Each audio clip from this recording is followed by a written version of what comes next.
Arjantin'in başkenti Buenos Aires'ten herkese selamlar. Bugün Arjantin Buenos Aires'te Palermo bölgesindeyiz.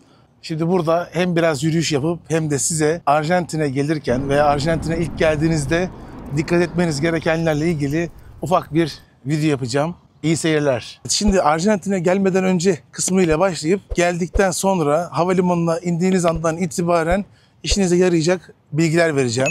Şimdi Arjantin'e gelirken uçak biletini gidiş dönüş olarak alıyoruz. Kalacak yerimizi mümkünse ödüyoruz. Ödenmiş olarak elimizde bulunuyor. Bunun en kolay yolu Airbnb'den konaklama yapacağımız yeri seçmek. Özellikle ilk başta gidiş dönüş uçak bileti, ödenmiş kalacak yer rezervasyonu, sağlık sigortası, evraklarımızı hazırlıyoruz. Ülkeye girdiğinizde yanınızda nakit olarak da dolar bulundurmanızı tavsiye ediyorum. Kalacağınız süreyle orantılı bir şekilde en azından paranızın belli bir kısmının nakit olarak üzerinizde bulunmasını tavsiye ediyorum. Orada sorabiliyorlar, ne kadar parayla geldin, kaç gün kalacaksın, seyahat amacın nedir tarzı sorulara muhatap olabiliyorsunuz. Evet, şimdi havalimanından uçağa bindiniz, yola çıktınız, işte Arjantin'de havalimanına geldiniz, pasaport kontrolünü geçtiniz ve havalimanının iç kısmına doğru valizinizi almaya geldiniz.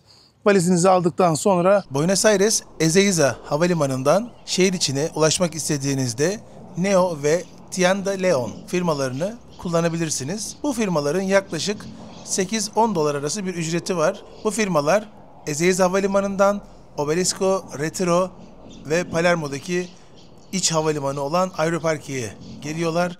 Havalimanına herhangi bir metro bağlantısı söz konusu değil. Taksi kullanmak için ya havalimanının dışına doğru çıkıp Uber veya Didi tarzı uygulamaları kullanmanız gerekiyor.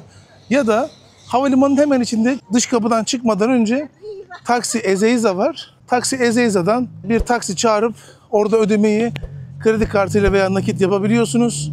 Bir görevli geliyor, sizin valizlerinizi alıyor ve sizi aracınıza yerleştiriyor.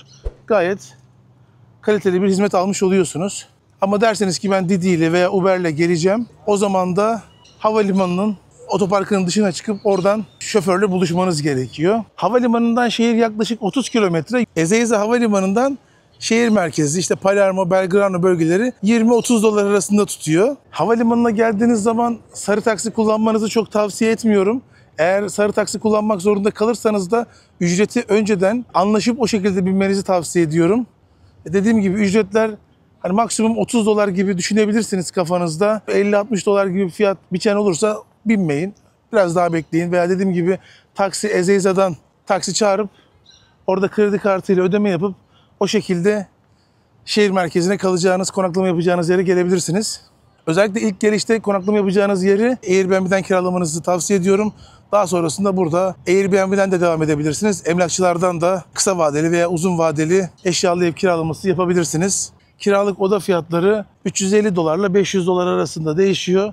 Ev fiyatları da minimum 550-600 dolardan başlıyor. Bunlar Monambiente stüdyo daireler 550-600 dolardan başlayıp üst sınır olmaksızın alabildiğine gidiyor. Ev fiyatları konusunda şöyle söyleyebilirim. 2+1 600 dolarda kalan tanıdıklarımız da var. Çok yakın semtte 1+1'de 1000 dolara kalan tanıdık arkadaşlarımız da var. O yüzden semtten semte, binanın durumuna göre fiyatlar değişiklik gösterebiliyor. Şimdi biraz sim kart, telefon hatları konusundan bahsedeyim. Ben sim kart olarak Claro firmasını tavsiye ediyorum.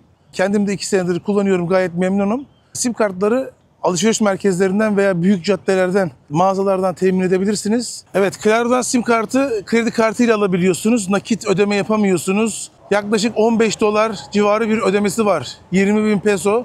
15 dolar civarı bir ödemesi var. Sim kartının içinde 1 ay geçerli 25 GB internet var ve bu sayede hem paketinizi hem sim kartınızı almış bulunuyorsunuz. Pasaport ve kredi kartı gerekli. Pasaportunuzun yanınızda olması şart. Pasaportunuza tanımlıyorlar direkt. Kendi adınıza oluyor sim kart. Onun dışında sim kartı aldıktan sonra ilerleyen dönemlerde bakiye yükleyeceksiniz, paket yapacaksınız. Bunun için şehrin birçok noktasında bulunan farmasitilerden, eczanelerden kasaya gidip kasada bakiye yüklemek istiyorum deyip işte 10.000, 5.000 ne istiyorsanız yükleyip ona göre konuşma internet paketleri veya direkt combo şeklinde hem konuşma hem dakika hem internet paketleri yapabilirsiniz. Şu an güncelde 15 GB internet, 1000 dakika 1000 SMS yaklaşık $8, 10.000 peso civarında. Bir altında da yaklaşık $6,5 seviyesinde de 10 GB internet, 500 dakika 500 SMS'lik combo paketler var, bir ay geçerli. Onun dışında işte 40 GB 60 gün geçerli 40 GB şeklinde paketler var. Veya az önce sim kartı alırken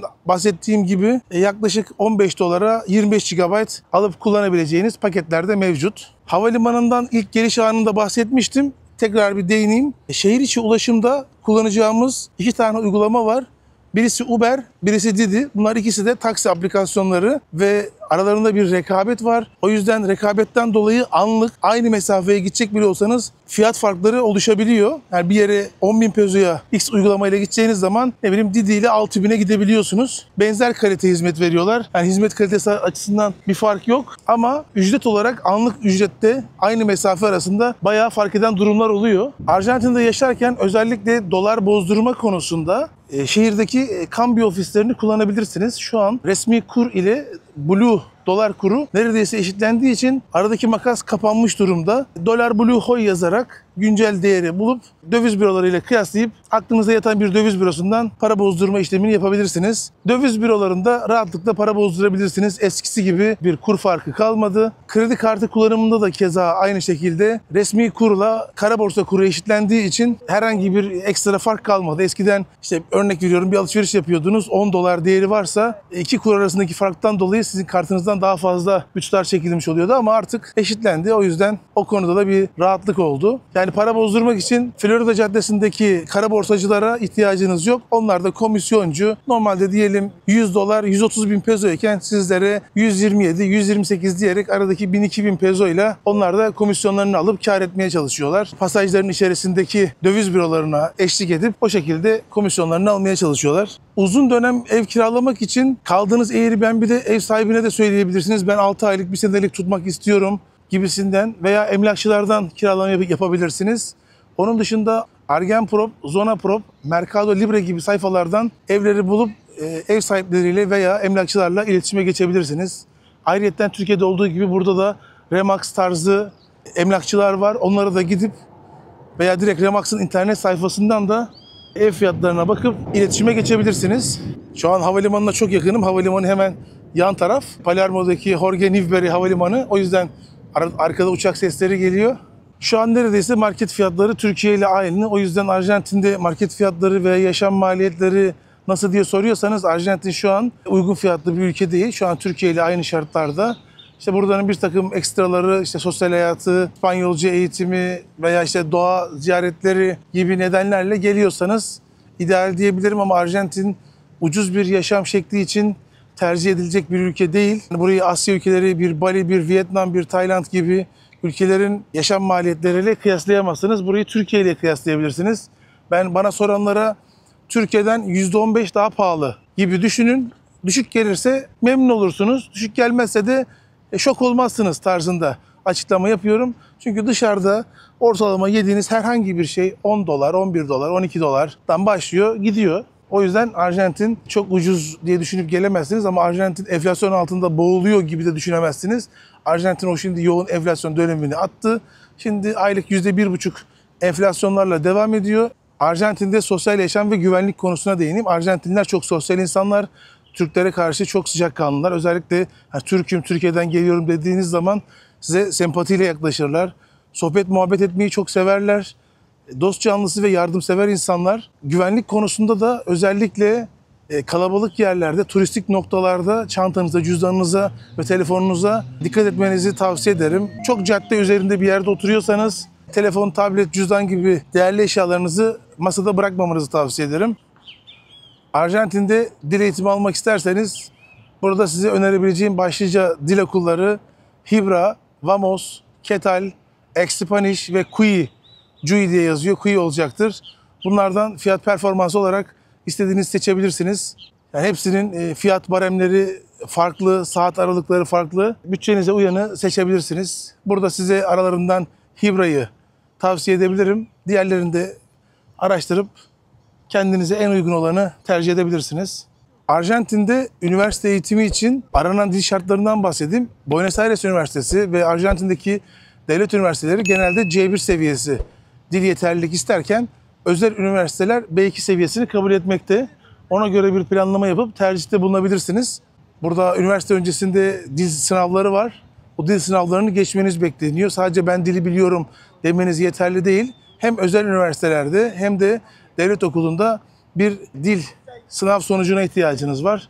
Evet, biraz yemek kültüründen, yemeklerden bahsedeyim. Arjantinler akşam yemeklerini genelde geç saatlerde yiyorlar. Arjantinlerin yemek alışkanlıkları genelde et ve pizza ağırlıklı. Şimdi burada dışarıda yemek yerken öğlen saatlerinde fast food dışında restoranlar bulamama ihtimaliniz bazı mahallelerde olabilir. Akşam 8'e kadar çoğu restoran kapalı oluyor. 8'den sonra açılan mekanlar var. Özellikle Asyalıların yaptığı kiloyla yemek satan dükkanlar var. 100 gramı 1 dolar olarak başlıyor. Daha da yani bu mahalleden mahalleye, semtten semte bu fiyatlar değişiyor. Genelde 100 gramını 1 dolar seviyesinden kiloyla satıyorlar. Yani 20-30 çeşit yemek oluyor, tatlar oluyor. Hangisinden kaç gram almak isterseniz ona göre tartılıp bir ödeme yapıyorsunuz. Bazılarında orada yeme imkanı da oluyor. Bazılarında sadece alıp gidiyorsunuz. Şimdi birkaç tane de ekstra tavsiyede bulunayım. Özellikle alışverişler sırasında dolarla ödeme yapacağınız zaman dolar kurunu buradaki bazı mekanlar daha düşük bir kurdan sayabiliyorlar.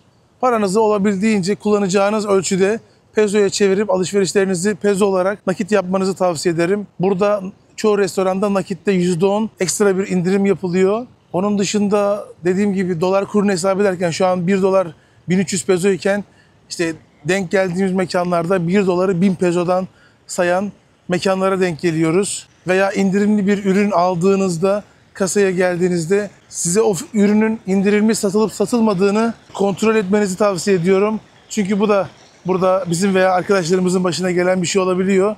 Ürün normalde reyonda %20 indirimli ama kasaya geliyorsunuz, ürün indirimsiz fiyattan size satılmaya çalışıyor. O zaman siz anlamazsanız veya işte kredi kartını uzatıp direkt kredi kartından ödeme yapmaya çalışırsanız büyük ihtimalle indirimli diye gördüğünüz fiyattan değil, ürünün normal fiyatından satın almış olacaksınız. Bunlar hep başımıza gelen şeyler yakın zamanlarda. Fark edince pardon öyle mi, indirim tanımlayalım tarzı konuşmalar oluyor. Tabii yani parayı kaptırmamış oluyoruz ama yine de hoş bir durum olmuyor. Yaşadığımız hoş bir durum olmuyor. Evet, az önce bahsediyordum. Maalesef art niyetli insanlar, turist gördün mü kazıklamak isteyen insanlar dünyanın her yerinde mevcut. Dediğim gibi güncelde yemek fiyatlarını söylemiştim. Yaklaşık işte 10 dolardan başlıyor gibisinden. Dışarıda yiyebileceğiniz herhangi bir fast food ürün de olsun, restoranda yiyebileceğiniz mix bir et yemeği veya benzeri bir yemek de yaklaşık 12, 13 dolar, 15 dolardan başlıyor. 25, 30, 40 dolarlara kadar gidiyor. Şu an et restoranlarında ortalama bir et tabağının fiyatı yaklaşık olarak 20 dolar seviyesinde. Genelden bahsediyorum. Ama bodegonlarda daha uygun fiyatlı 13 dolar, 15 dolar civarına et tabakları bulmanız da mümkün. Bunlar da bir bilgi olarak kalsın. Arjantin'de özellikle Buenos Aires'te çok fazla pizzacı var. Günlük yaşamda pizza kültürü çok fazla. Eğer pizza seven birisiyseniz, et yemeyi seven birisiyseniz Buenos Aires'te dışarıda yiyeceğiniz yemekler genel olarak sizi tatmin edecektir. Çok kısa ulaşım ücretlerinden ve ulaşım sisteminden bahsedeyim. Arjantin'de, Buenos Aires'te ulaşımda kullandığımız kartın adı Sube kart. Tarihte Sube. Bu Sube kartı özellikle metrolardan, metro istasyonlarının içerisinden temin edebilirsiniz. Oradaki gişelerden veya oradaki otomatlardan içerisine yükleme yapabilirsiniz.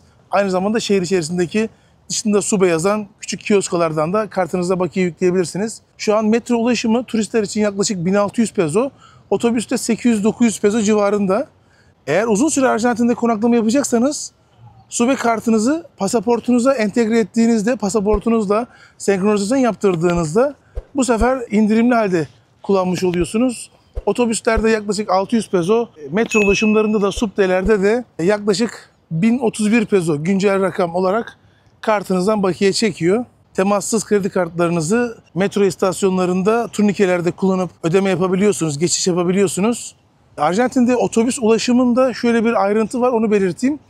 Otobüse bindiğiniz zaman gideceğiniz durağın adını söylemeniz lazım. Ona göre bir ücret sizden kesiliyor.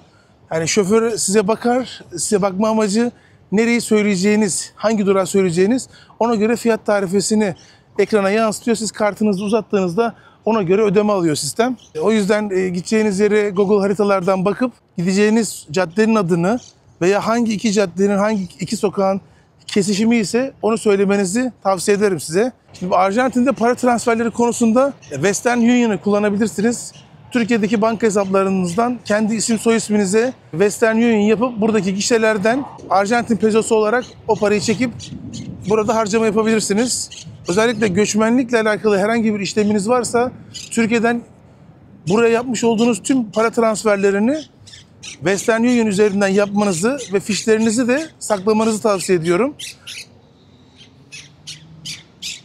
Bir detay daha vereyim. Özellikle kendinize gönderdiğiniz paraları parça parça değil de büyük parçalar halinde göndermeniz, ayın belli dönemlerinde kendinize Western Union yapmanız sizin göçmenlik bürosundaki işlemlerde yararınıza olacaktır. Gelir beyanlarınızda Western Union fişleri buradaki en büyük sizin kanıtınız. Bu ülkede yapmış olduğunuz harcamalar. Arjantin'de emlakçıdan ev kiralama ile ilgili şöyle bir bilgi vereyim. Standart olarak emlakçılar %20 emlakçı komisyonu alıyorlar. Tutacağınız evleri bunu ekleyip o şekilde bir hesaplama yapabilirsiniz. Örnek veriyorum, bir ev tuttunuz. Evin kirası $300. Evin aidatı ve diğer faturalar örnek veriyorum $150.